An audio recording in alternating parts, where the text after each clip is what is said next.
ഇവിടെ ഇരിക്കും, നിങ്ങൾ ഇവിടെ ഇരിക്കും, നിങ്ങൾ അവിടെ ഇരിക്കും, ഇവിടെ ഇരിക്കും. ഡേഞ്ചറൊക്കെ തന്നെയാണ്, ജീവിതം ഡേഞ്ചറാണ്.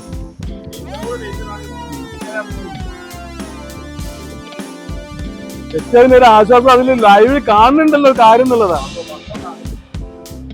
അങ്ങനെ ഇരുന്നാൽ അതിന്റെ പൊസിഷൻ ശരിയാവില്ല, അതിന്റെ പൊസിഷൻ ശരിയാവണ്ടേ. നിങ്ങളൊരു കാര്യം, നിങ്ങൾ ഇങ്ങോട്ട് ഇവിടെ ഇരുന്നിട്ട് അങ്ങോട്ട് പൊസിഷൻ കറക്റ്റ് ആവണ്ടേ, നേരെ ഇരിക്കും. അല്ല, നിങ്ങൾ ഇവിടെ ഇരുന്നല്ലോ, എനിക്ക് പ്രശ്നമില്ല, ഞാൻ അവിടെ ഇരിക്കും. നിങ്ങൾ ഇവിടെ ഇരിക്കും, നിങ്ങൾ അവിടെ ഇരിക്കും, ഞാൻ പറഞ്ഞുതരാം. അതൊക്കെ അവനവന്റെ ഒരു, നിങ്ങൾ അവിടെ ഇരിക്കും, ഐഡിയ ആണോ അവിടെ ഇരിക്കാന്ന് വെച്ചാൽ. ഇതിനൊന്നും വലിയ ആനക്കാരൊന്നല്ല നിങ്ങൾ ഈ കാണിക്കുന്നതാ. നമുക്ക് എവിടെ നമ്മൾ അതിനനുസരിച്ച്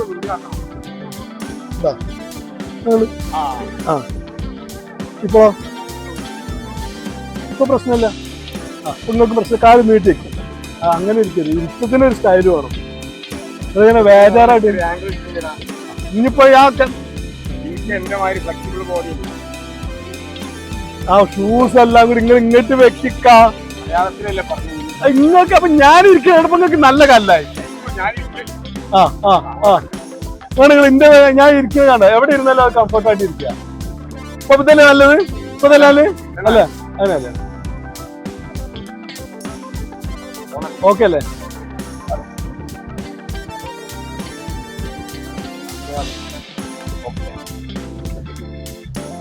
ഹലോ, അപ്പൊ നിങ്ങളൊക്കെ കേട്ടിട്ടുണ്ടാവും ഞങ്ങളുടെ ഡയലോഗ്, സംസാരം. ജീവിതത്തിൽ ഇങ്ങനെ ഒരുപാട് അധ്വാനിക്കാനായി മാത്രം ജീവിച്ചിട്ട് കാര്യമില്ല. ഇതേപോലെ ആഴ്ചയിൽ 1-2 ദിവസമൊക്കെ അടിച്ച് പൊളിച്ചിട്ട്. 2 ദിവസമൊന്നും കഴിയൂല, കാരണം 2 ദിവസമാണ് വർക്കിന് പോകണ്ടേ. അല്ല, വർക്കിന് പോവാന്ന് പറഞ്ഞാലേ വർക്കിന് പോണത് ജീവിക്കാൻ വേണ്ടിട്ടല്ലേ. അപ്പോ അത്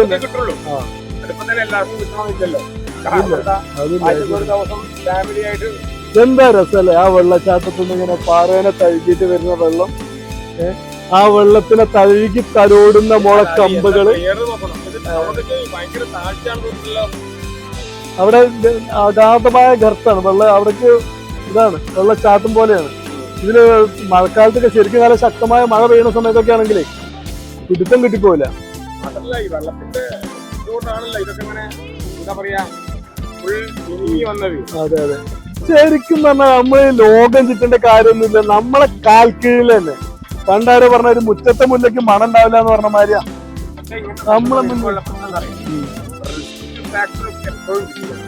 റിസ്ക്. ജീവിതത്തിൽ തന്നെ റിസ്ക് ഇല്ലാത്ത കാര്യങ്ങൾ എന്ന് പറയും, എല്ലാം റിസ്ക് ആണ്.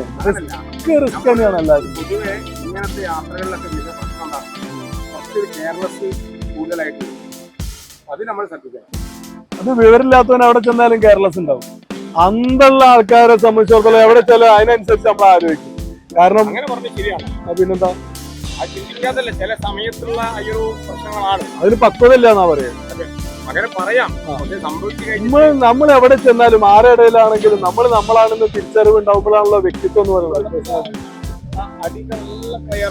എല്ലാം ക്ലിയർ ആണ്. ശരിക്കും ഇത് കുടിക്കാൻ പറ്റിയ വെള്ളം, തുഷാരഗിരിയിൽ നിന്ന് വരുന്ന വെള്ളം നല്ല പ്യുവർ വെള്ളമാണ്. എത്ര കണ്ടാലും മതിയാവില്ല. അതാണ് ഇതിന്റെ ആഴമില്ല, ആഴമില്ല. പക്ഷെ അവിടേക്ക് ഇറങ്ങിയ ചിലപ്പോ പണി കിട്ടും. അതായത് തുഷാരഗിരിന്റെ കറക്റ്റ് വരുന്നത് ഇവിടുന്ന് ഏകദേശം 4 കിലോമീറ്റർ അപ്പുറമാണ്. തുഷാരഗിരിന്റെ സപ്പോർട്ടിംഗ് റിവർ ആയിരിക്കും. അതെ അതെ, കൈവഴി എന്നൊക്കെ പറയും. ഇംഗ്ലീഷ് പറഞ്ഞു, ഞാൻ മലയാളത്തിൽ പറഞ്ഞു കൈവഴി എന്ന് പറയുന്നത്. കൈവഴിയായിട്ട് പോവാണ്. അവസാനം നമ്മൾ അറബിക്കടലിലേക്ക് കുതിച്ചുയർന്ന് പോയിക്കൊണ്ടിരിക്കുക പറ്റിയാൻ വേണ്ടി. ശരിക്കും ഇതൊക്കെ വ്യാവസായികമായ രീതിയിൽ ഉപയോഗപ്പെടുത്താൻ പറ്റും. വ്യാവസായികമായിട്ടോ അല്ലെങ്കിൽ വിനോദപരമായിട്ടൊക്കെ ഉപയോഗപ്പെടുത്താൻ പറ്റും. ഇതൊക്കെ ശരിക്കും നാഷണൽ വേസ്റ്റ്.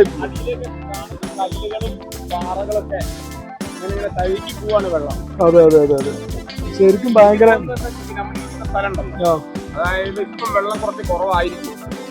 വെള്ളം കുറഞ്ഞു വരുന്ന സമയമാണ് ഇപ്പൊ ഡിസംബർ സമയത്ത്. ഏകദേശം അല്ലെ വെള്ളം വർഷക്കാലത്ത് വെള്ളം ഇതിലെ പോയിന്റ് ലക്ഷണങ്ങളാണ് ഈ കാണുന്നത്. ഹൈറ്റിലേക്ക് വരുള്ളൂ. അതിപ്പോ നമ്മള് എന്ന് പറയുമ്പോൾ പെട്ടെന്നാണല്ലോ. അതെ അതെ അതെ ഈ ഉരുൾപൊട്ടൽ നമ്മളറിയാത്ത ഒരുപാട് ഉരുൾപൊട്ടലുകൾ സംഭവിക്കുന്നുണ്ടാവും. ചെറിയ ചെറിയ ഉരുൾപൊട്ടലുകളൊക്കെ സംഭവിക്കുന്നുണ്ടാവും. ആ ഉരുൾപൊട്ടലിലൂടെയൊക്കെ വരുന്നത് ആരും അറിഞ്ഞോളുന്നില്ല. അങ്ങനെയൊക്കെ ചിലപ്പോ നല്ല തണുപ്പുണ്ട് കേട്ടോ. നല്ല തണുപ്പുണ്ട്. നല്ല ശരിക്കും നല്ല തണുപ്പുണ്ട്. ശരിക്ക് നല്ല ക്ലാരിറ്റിയാണ്. ശരിക്കും അതിന് തോർത്തുണ്ടൊക്കെ കൊണ്ടുവരണമെന്നുണ്ടെങ്കിൽ അല്ല വേസ്റ്റ് ഇടാൻ മുകളിൽ ആൾക്കാരില്ലല്ലോ. അതുകൊണ്ടാണ് ഈ അരുവി അപ്പുറത്തായതുകൊണ്ട് ആരും ഇല്ലാത്തതുകൊണ്ട് വേസ്റ്റ് ആരും ഇവിടെ ഉണ്ടാവില്ല. പക്ഷെ എന്നാലും ആൾക്കാർക്ക് എന്തൊക്കെയൊക്കെ ഇവിടെ ഉണ്ട്. ഓട മുള എന്ന് പറയുന്നത് നമ്മുടെ നാട്ടിൽ മറ്റേതിൽ ഉപയോഗിക്കുന്നത്. ഇത് ഓട വേറെയാണ്, മുള വേറെയാണ്. ഓട വേറെ, ബാംബു എന്നും പറയും. അത് ഇംഗ്ലീഷുകാർ പറയും, നമ്മളതൊന്നും അറിയില്ല. വഴുക്കാണ്, സ്ലിപ്പാണ്. കാല് വാളിപ്പോയ നിലത്തുണ്ടാവും.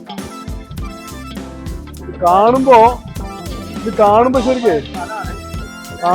ചിരിക്കാൻ തോന്നും.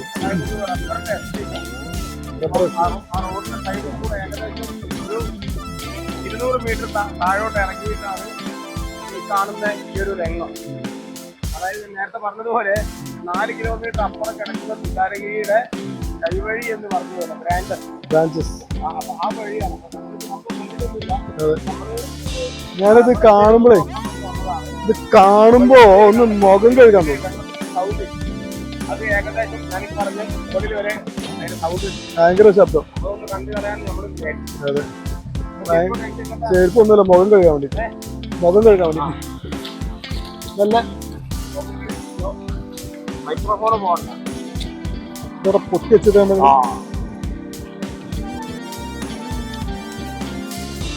ഒരു സുഖാട്ടോ. നല്ലൊരു ഫ്രഷ്നെസ് ആയി. മുഖം കഴിച്ചപ്പോ നല്ലൊരു ഫ്രഷ്നെസ് ആയി. നല്ല വെള്ളമാണ്. ശരിക്കും കുടിക്കാനൊക്കെ പറ്റുമല്ലോ വെള്ളം. അല്ല, ഇത് കുടിക്കാൻ ഉപയോഗിക്കുന്ന ആൾക്കാരുണ്ടാവും ചിലപ്പോ അല്ലേ? അതിനെ പറ്റി അറിയാവൂ. കാരണം ഇവിടെ ജീവിക്കുന്ന ആൾക്കാർക്ക് അറിയാം ഈ വെള്ളമാണ് വീട്ടിൽ ആ ഘട്ടത്തിൽ വേറെ എന്തെങ്കിലും. അതെ അല്ല, നമ്മളിപ്പോ ഈ ഒരു തലമുറയിലല്ലേ കിണർ അധികം അങ്ങനെ വന്നിട്ടുള്ളൂ. പണ്ടൊക്കെ കിണർ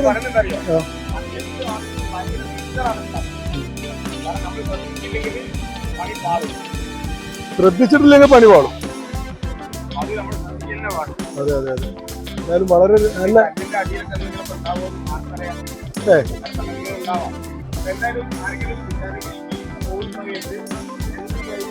കിലോമീറ്റർ കഴിയുമ്പോൾ വലതുഭാഗത്ത് നേരെ ഞാൻ പറഞ്ഞ മീറ്റർ താഴോട്ടൊക്കെ ഇറങ്ങി അത്യാവശ്യം തോർത്തുണ്ടൊക്കെ ആയിട്ട് വരികയാണെന്ന് വെച്ചാൽ കുളിക്കും ചെയ്യാം. നല്ല കുളിക്കാൻ പറ്റുന്ന നല്ലൊരു തടാകം പോലത്തെ ഒരു സ്ഥലമുണ്ട്. എത്ര ശ്രദ്ധിക്കണം, അത് അറിയില്ല. ഏകദേശം പറയുകയാണെങ്കിൽ ഒരു 7 മീറ്റർ 8 മീറ്റർ മുന്നോട്ടേക്ക് വളരെ ഡീപ്പായിട്ടുള്ള താഴ്ച. അതെ, അവിടെ കുറച്ചൊരു ഐഡിയ ഉള്ള ആൾക്കാർക്ക് ഇറങ്ങാവും.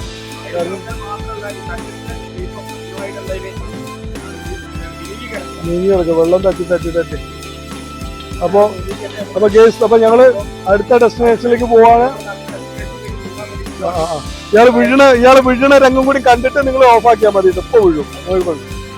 സാധാ വീണില്ല, ഒന്നും സംഭവിച്ചില്ല. വീണില്ല. എല്ലാവരും ലൈക്ക് ചെയ്യാനും സബ്സ്ക്രൈബ് ചെയ്യാനും കമന്റ് ചെയ്യാനും മറക്കരുത് കേട്ടോ. താങ്ക്